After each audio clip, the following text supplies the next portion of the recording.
à la découverte de l'Afrique. Des paysages à couper le souffle, des villes chargées d'histoire, des cultures fascinantes et des trésors insoupçonnés. À la découverte de l'Afrique. Votre rendez-vous de l'été, réalisé par Amin Zouaoui et présenté par Rania Etrassi, qui vous emmène à la rencontre des plus belles destinations du continent africain. Préparez vos valises, le voyage commence maintenant.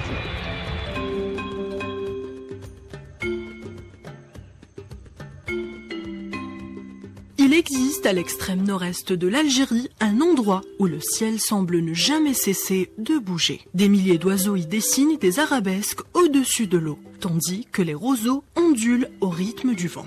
Ici, ce sont les saisons qui écrivent le paysage. Bienvenue au lac Tanga. À quelques kilomètres de la frontière algéro-tunisienne, dans la wilaya de Taraf, le lac Tanga s'étend paisiblement au cœur du parc national d'El Qala. Au premier regard, tout paraît calme. L'eau est presque immobile, quelques oiseaux glissent à sa surface. Le vent fait doucement plier les roseaux. Et pourtant, ce paysage discret joue un rôle essentiel dans l'équilibre écologique de toute la région méditerranéenne.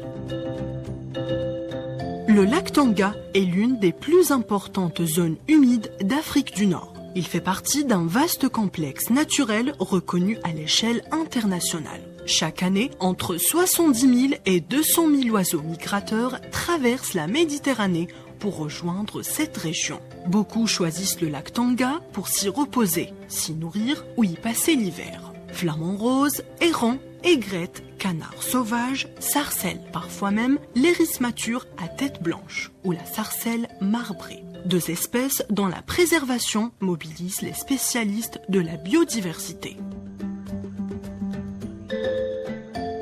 À certaines périodes de l'année, le lac devient un immense refuge vivant. Les naturalistes parlent d'une véritable autoroute aérienne entre l'Europe et l'Afrique. Ici, chaque battement d'aile raconte un voyage de plusieurs milliers de kilomètres. Mais le lac Tanga ne vit pas seul. Il appartient à un territoire plus vaste, celui du parc national d'El Qala. Créé en 1983, ce parc protège plus de 76 000 hectares d'une richesse écologique exceptionnelle. Peu d'endroits en Méditerranée réunissent autant d'écosystèmes sur un espace aussi restreint. Forêts, lacs, marais, dunes, plages, falaises et fonds marins se succèdent en quelques kilomètres seulement. Cette diversité lui a valu d'être reconnue réserve de biosphère par l'UNESCO. Puis, le paysage change. En quittant les rives du lac, on pénètre dans un univers où la lumière devient plus discrète. Les arbres se referment peu à peu.